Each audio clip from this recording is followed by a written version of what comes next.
Buenas tardes.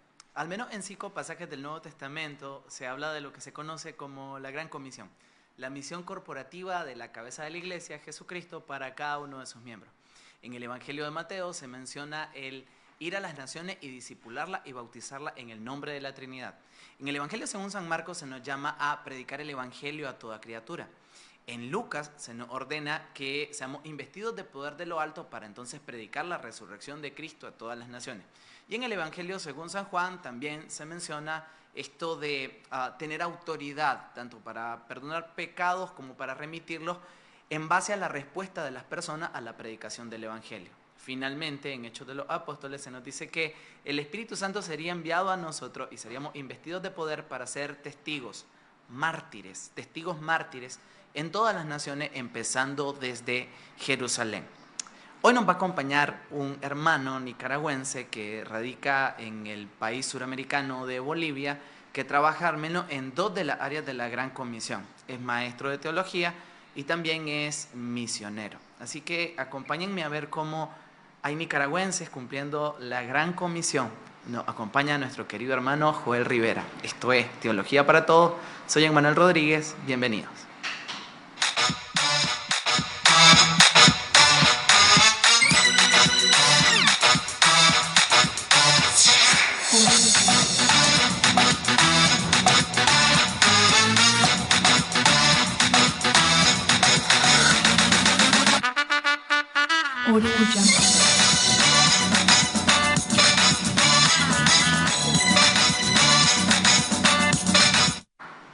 Buenas tardes a todos. Esta tarde venimos a hablar acerca de uno de los aspectos de la Gran Comisión y me siento muy contento de tener de invitado a un hermano que conocí a través de un amigo muy querido, mi querido Kevin Mayorga, y que es nicaragüense y tengo en mi corazón también invitar a personas que he tenido la oportunidad de conocer, que sé que están haciendo la labor del Señor allá en el extranjero, y es mi querido Joel Rivera. Bienvenido, Dios te bendiga, hermano.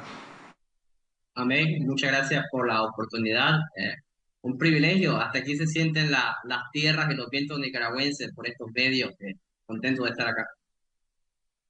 Bien, Joel, contanos un poquito acerca de vos. Bueno, yo lo que sé de vos es mucho de tu contenido. Sé que estás constantemente creando posts acerca de temas teológicos, enfatizando bastante la escatología, es lo que puedo notar que es tu pasión, pero vámonos un poco atrás, retrocedamos. ¿Cómo fue la conversión de Joel? ¿De dónde sos? ¿Qué edad tenés? Háblanos un poco acerca de vos.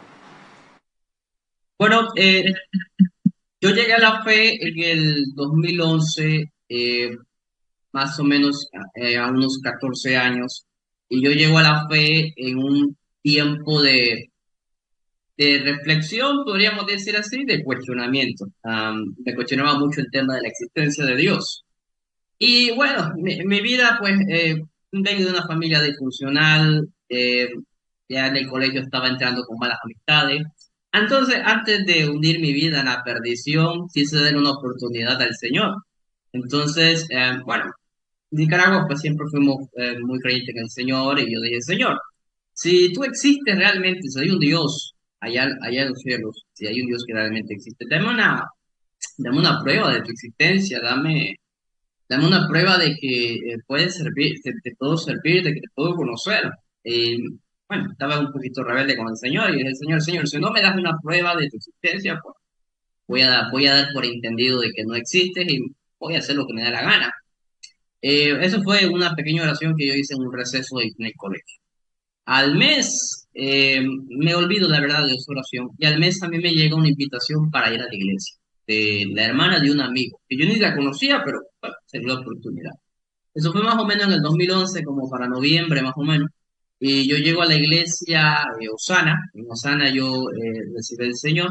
Para no hacer muy largo la historia, pues ese día yo decidí entregar mi vida al Señor, decidí llegar a la fe. Y esa fue una de las pequeñas respuestas que tuve de parte del Señor de su existencia, de que de alguna u otra manera Él llegó a mi vida. Y obviamente cuando estuve con muchos miedos y muchas cuestiones, pues decidí confiar en el Señor.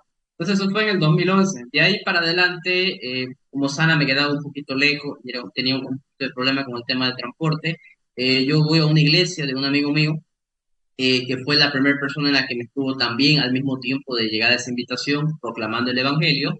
Y yo llego a la iglesia Triunfante de Jesucristo, una iglesia pentecostal que queda al lado del Ministerio del Trabajo. En esta iglesia, bueno, yo en esta iglesia me formalizo, me bautizo, tengo mis primeras experiencias con el Señor. Y cuando yo tengo una experiencia con el Señor, yo le prometo a Dios entregarle mi vida a su servicio. Tenía entre 15 y 16 años. Ahí yo me formalicé y le hice una promesa al Señor. Yo le dije, Señor, Señor, mi vida es tuya. Lo que tú quieras hacer conmigo, a donde tú quieras que yo vaya, aquí estoy. De ahí en adelante, yo me enfoco en el ministerio de predicación y evangelismo. Trabajaba con varios hermanos a ir a predicar al mercado oriental, a diferentes lugares. Trabajamos bastante el tema de la evangelización en áreas públicas. A través de esta predicación y evangelismo, pues a mí me gustaba grabar mucho el tema de esas actividades que nosotros hacíamos. Yo lo compartía eso en mi Facebook, redes sociales. Eh, y con el tiempo, esos videos de evangelización de trabajo llegan a la vista de un ministerio que en Bolivia, que se llama Ministerio Fuego de Dios, bendecido para bendecir de Bolivia y las naciones. Entonces, ellos son la puerta y ellos son los que me brindan la oportunidad de poder venir aquí a Bolivia. Para ese tiempo ya yo tenía 18 años. Entonces, nada, oré al Señor, oré mucho, obviamente, porque aquí en Bolivia yo no tenía, pues, a lo mucho tenía una amistad, pero aquí no tengo familia ni nada. Entonces, oré mucho al Señor, estuve en profunda oración, no quería cometer un error, no quería tomar una decisión apurada. Y nada, Dios me dio entre 3 a 5 confirmaciones. Yo dije, bueno, esto viene de parte de ti. Trabajé la documentación que tenía que trabajar para venir aquí a Bolivia, hice todo lo que tenía que hacer. Mi iglesia oró por mí, me despidió, oraron por mí y así yo llego a Bolivia. Eso fue en el 2016, yo tenía 18 años. Actualmente yo tengo 28 años. Yo ya tengo 10 años de estar aquí en Bolivia. Aquí en Bolivia inicié mis estudios teológicos, me formalicé en la parte de la educación teológica, hasta el día de hoy sigo estudiando. Y bueno, ya estoy casado, tengo una hija y tengo la misma pasión y compromiso de servir al Señor en todo lo que el Señor nos mande. Trabajamos aquí en Bolivia mucho en aspectos de evangelismo, trabajo de obra social, llevando el evangelio a todos lados, solo que quizás por este tiempo estamos trabajando bastante el aspecto de la educación teológica. Pero en grandes rasgos es un poco de mi testimonio. Gloria al Señor por eso.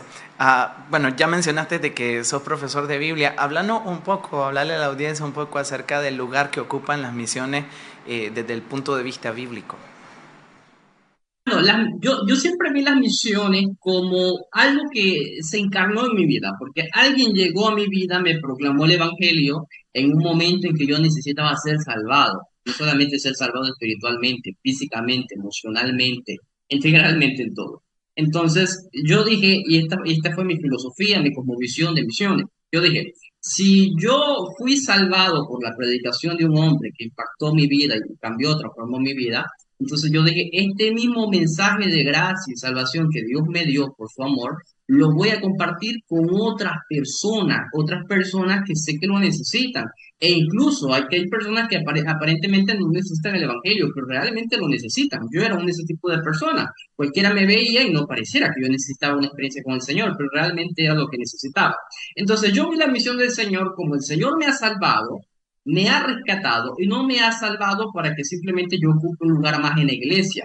El Señor me ha salvado para que yo comparta su mensaje de salvación para las otras personas. Entonces yo veo las misiones aparte de la gran comisión que el Señor lo ha dado, yo lo veo de esta manera. El Señor te salvó a ti. Alguien llegó, Dios utilizó un medio para proclamarte su salvación. Ya hoy has sido salvado, perdonado, estás disfrutando de la gracia del Señor. ¿Qué haces con eso? Hay otra gente allá afuera también, fuera de la iglesia, que necesita también escuchar ese mensaje, escuchar esa experiencia. Entonces, el Señor ha salvado a su iglesia, nos ha salvado a nosotros los creyentes, no para que nos quedemos atados a 4 paredes, sino para que compartamos ese mensaje de salvación para todas aquellas personas que lo necesitan. Y bueno, si queremos ponernos un poquito bíblico, podemos hablar de Juan 3:16, que Dios envió a su Hijo, murió en la cruz por amor al mundo. Y el mundo no es exactamente que es el planeta, sino las personas que están en él. Usted va en su auto, usted va en el transporte público, mira a los lados, y hay mucha gente que está necesitando el Evangelio. ¿Quién va a ir? ¿Quién va a estar dispuesto? ¿Quién va a tomar el tiempo? ¿Quién va a sacar de su día para llevarles ese mensaje de salvación? Bueno, las personas que están profundamente agradecidas con Dios. Si hay algo que impulsó e impactó mi filosofía de las misiones es la gratitud a Dios. Yo hago todo lo que hago por el Señor simplemente porque estoy agradecido. Y donde Dios mande, pues ahí estamos. Eso podría hablar un poquito, Manuel, sobre eso. Tenemos varios saludos aquí en el chat. No tenemos tiempo para ir a detalles, pero uno de los que me llamó la atención es uno de mis estudiantes, se llama Luis Telle. Él se está capacitando no solamente en la parte teológica, sino en la parte de misiones, de asambleas de Dios. Y allí me llama la atención lo siguiente, que vos tuviste esa conexión con el llamado misionero a través de las redes sociales. Quisiera creer que Dios pueda utilizar esta charla para eso. ¿Qué tips vos podrías ver en alguien que vea este video por casualidad y que sea una especie de llamado del Señor? ¿Qué impulso en el corazón o qué señales puede ver alguien de que Dios lo está llamando a tiempo completo al trabajo misionero? Yo creo, Emanuel, que parte de lo que Dios toma en cuenta en este llamado misionero es la disposición al sacrificio. Es decir, por ejemplo, cuando yo salí de Nicaragua y me salí por fe, porque no había momento de retorno, no, era pura fe. Cuando yo salí de Nicaragua, yo dije, Señor, estoy abandonando a mi familia, estoy abandonando mi país, tengo bastante tiempo sin pisar una jamás, ya estoy platicado. Uno sacrifica muchísimas cosas con tal de hacer la misión. ¿Por qué Bolivia? ¿Por qué no China? ¿Por qué no Afganistán? No sé, eso Dios lo sabe, yo no sé. Pero lo primero que uno debe de reconocer cuando uno es llamado por el Señor es el autosacrificio. Y esto no solamente aplica en el contexto de las misiones, aplica en todo ministerio, sea pastor, evangelista, maestro, tú eres maestro, tú sabes que para ejercer un ministerio uno muchas veces se quita el pan de la boca para hacerlo para el Señor. Entonces usted puede reconocer que usted es llamado por el Señor y que usted va en buen camino en responder al llamado por el Señor cuando usted está dispuesto a sacrificar cualquier cosa que le pida el Señor. Porque la verdad que Dios desea que muchas personas se levanten, pero la realidad es que no todos están dispuestos a sacrificarse por amor al Señor. Por ejemplo, a los que están escuchando, si supongamos, el día de mañana Dios te dice, te vas a ir a Perú, ejemplo, te vas a ir a Perú, no tenés fecha de retorno y tenés que ir solo. Tenés que abandonar, obviamente soltero, ¿no? En el caso que estés soltero. Tenés que abandonar tu país, tenés que abandonarlo todo y te vas mañana. ¿Usted está disponible para decir sí? Bueno, algunas personas dirían tal vez, tengo que pensarlo, tengo que orarlo, pero supongamos que usted sabe y tiene absoluto que es Dios quien lo está llamando, tiene esa disposición. Bueno, yo creo que si la historia se repite en mi vida y Dios me habla y me dice, Joel, te vas a tener que ir a otro lugar, no sabes nada más, simplemente que tenés que ir, si el Señor me vuelve a poner esa propuesta, aquí estoy, aferrado a nada terrenal o algo que esté por encima del Señor, no estoy. Entonces, yo creo que la primera señal del llamado es esa predisposición al autosacrificio por amor al Señor. Esa sería. Bien, muchas gracias. Joel también se dedica a la parte de la educación teológica y bueno, él tiene un canal también, creo que lo puedes dejar ahí en los comentarios y él también imparte curso. Hablando un poco acerca de la preparación teológica, ¿cómo fue tu llamado? Yo tengo entendido, déjame hacer un spoiler, de que al principio tenía cierta reticencia un poco al estudio, pero cómo el Señor venció esos paradigmas, los quebró Bueno, la cuestión es que, mira, cuando uno crece en el Señor, uno es una esponja. Cuando uno es nuevo en el Señor, el pollito en el Señor, por así decirlo, uno es una esponja. Y como esponja, uno absorbe todo lo que está alrededor. Ideas, teología, frases, costumbres, hasta muletillas. Uno absorbe de todo. Ahora, la cuestión es que mi pastor en Nicaragua, él no tuvo la oportunidad de formarse en un instituto, pero siempre le gustó leer y estudiar. Siempre estaba, era un hombre de 50% oración y 50% estudio. Entonces, en primer lugar, siempre tuve cierta visión optimista con el estudio teológico, en 50%. En 50% de alguna manera me había afectado por las críticas que habían en ciertos predicadores que yo admiraba hacia el estudio teológico, hacia la formación teológica. Entonces yo estuve absorbiendo de dos lados. Por un lado, de un buen pastor que le gustaba mucho el estudio, pero por otro lado, de un grupo de personas que, bueno, desconocían todo lo que es la teología y simplemente opinaban de sus malas experiencias con la teología.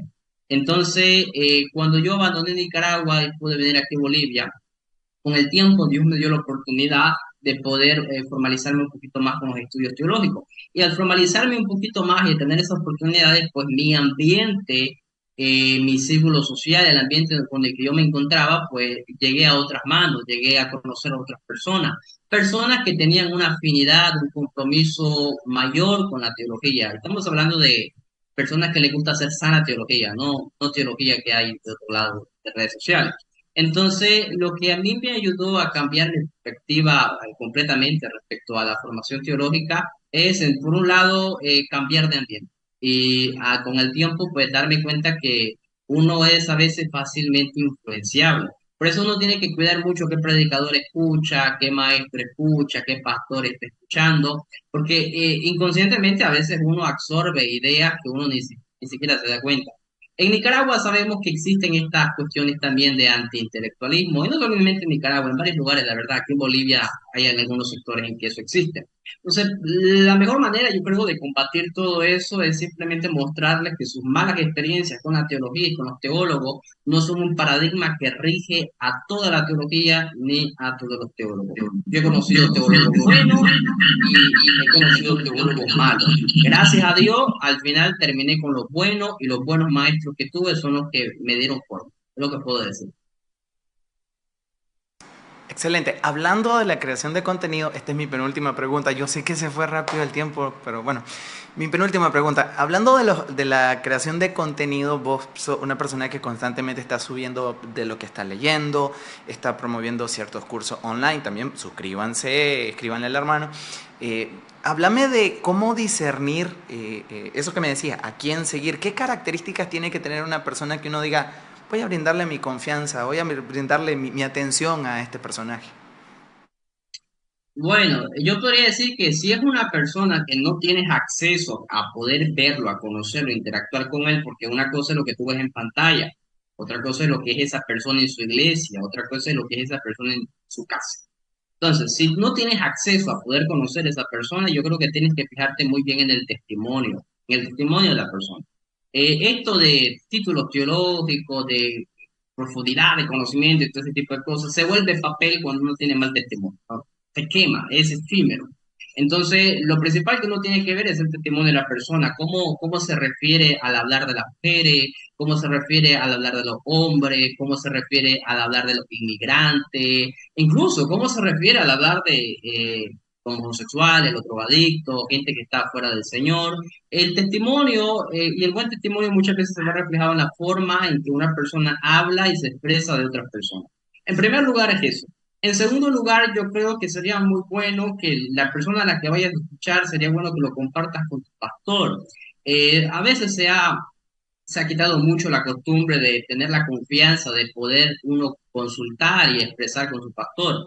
Pastor, estoy escuchando a esta persona, mire, me gustaría que lo escuche, ¿cuál es su opinión? ¿Qué opina usted? Yo no sé, yo siempre me crié con la forma de que uno considera y respeta mucho a sus pastores, independientemente de las imperfecciones que pueda tener, pero pastor es pastor y pastor es pastor cuando puede pastorearte, cuando te puede dejar pastorear.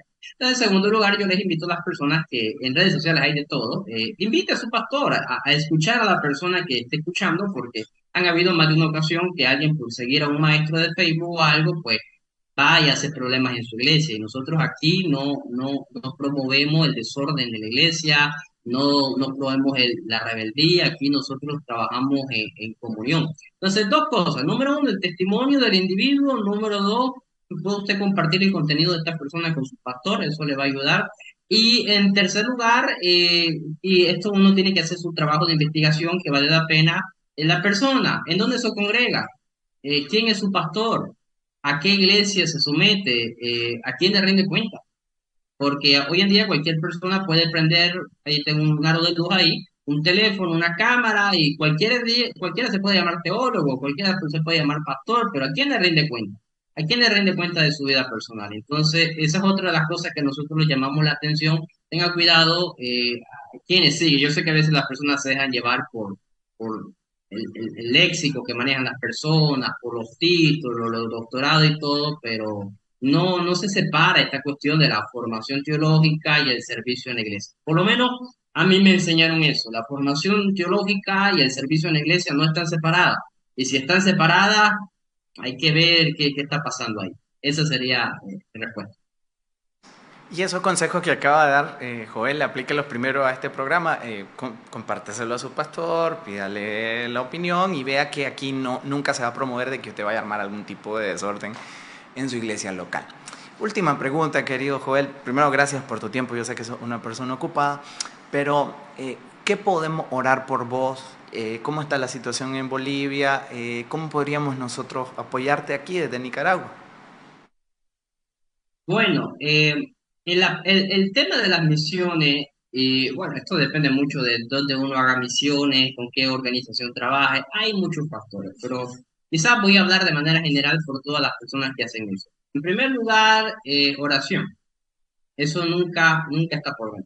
Oración por cada persona que está fielmente comprometido al Evangelio. Por lo menos aquí en Bolivia estamos teniendo problemas al nivel económico, al nivel político y al nivel social, que al nivel de iglesia quizás todavía no hay mucha presión, pero sí al nivel individual, al punto de que muchos misioneros, esto lo hablo aparte de mi persona, muchos misioneros tienen problemas para ejercer su ministerio, para poder cuidar a su familia al mismo tiempo por la cuestión de factores económicos. Entonces, en primer lugar, yo les puedo decir, oren por las personas que están haciendo misiones. En segundo lugar, siempre es importante orar por los países donde los misioneros están trabajando. Cada país tiene un problema diferente, ya sea en Latinoamérica, en Europa, en Asia. A veces nosotros pensamos que los únicos misioneros que sufren quizás son los que están en África, sin menospreciar el sufrimiento de ellos. Pero los misioneros que están ejerciendo su trabajo en diferentes países, todos tienen sufrimientos diferentes. Entonces, oren por los misioneros y oren por los países de las personas. Y obviamente siempre es bueno el apoyo, tener contacto con los misioneros, estar conectado con los trabajos que están haciendo, conozca el trabajo de los misioneros que están haciendo y apóyelos de la manera que usted pueda. Siempre es importante y algunas iglesias tienen esa costumbre de apoyar a un misionero, reunir una ofrenda mensualmente para meterle un poco de apoyo. A veces y hablo de manera muy general, a veces las iglesias se olvidan de cuidar a los misioneros, de preparar misioneros y de prestar llamado y prestar atención al llamado misionero. Que a veces no se presta atención, a veces la iglesia no está enviando misioneros o a veces la iglesia simplemente no está cuidando misioneros. Entonces, si su iglesia no tiene la capacidad de enviar misioneros, ore a Dios, Señor, hay un hombre de Dios que está en algún lugar del mundo que necesite nuestro apoyo de alguna manera, ponlo en nuestro camino. Algo que me ha ayudado mucho a guiar mi vida, Emanuel, es la oración. Si algo necesito, si algo necesito la dirección de Dios, oro. Y el Señor responde, pone las cosas en su tiempo, pone las personas adecuadas. Muchas de las personas que yo conozco han sido respuestas de Dios en oración. Entonces, ese podría ser mi respuesta, normalmente. Joel, yo quiero agradecerte por tu tiempo, quiero agradecerte por aceptar el llamado del Señor, gracias por representar al cuerpo de Cristo y particularmente a nuestra tan amada tierra Nicaragua. Que Dios te bendiga ya en tu labor y espero no muy lejano tenerte aquí en vivo, aquí en el programa. Y bueno, también que vaya a conocer mi iglesia allá en Carazo. ¿Algún saludo que querrás dejar a la gente? No, nada, a todos los hermanos nicaragüenses que me están escuchando, de lo profundo de mi corazón les digo, los extraño mucho. Hace mucho no veo un nicaragüense y estando lejos del país, créame que eso se siente, parecer algo muy mínimo. ¿Cómo uno va a extrañar ver a un nicaragüense? Pero sí, se extraña mucho, hay muchas cuestiones emocionales en todo esto. Así que lo que les puedo decir es que nada, les amamos mucho en el Señor. eh, Oren por todos los nicaragüenses que están fuera de Nicaragua, oren por todos los siervos del Señor. Y allá en Nicaragua sigan haciendo la obra del Señor, sigan siendo fiel al Señor, que el Señor viene pronto y lo más importante es cuando sea su venida, que nosotros estemos firmes y fieles al llamado del Señor. Que Dios les bendiga y gracias a Dios por la oportunidad y al hermano Manuel de poder conectarme con Nicaragua por este medio. Dios les bendiga. Amén, gracias Joel. Y a la audiencia, gracias por estar con nosotros. Voy a hacer una serie de programas, los próximos tres, el primero, enfocado en el área de las misiones. Y la próxima semana voy a tener a un teólogo que está llevando el evangelio a una de las tribus originales de la costa atlántica. Está haciendo un esfuerzo por traducir la Biblia y llevar material teológico a ese lugar, y vamos a ver cómo nosotros también podemos apoyar las misiones a nivel local. Por lo demás, hermanos, gracias por acompañarnos. Comparta este material, vaya a la página de Nexo en todas sus plataformas, dele like, comparta lo bueno. Y nada, gracias por sus oraciones, gracias por su apoyo y Dios mediante, nos vemos el próximo miércoles acá en Teología para Todos.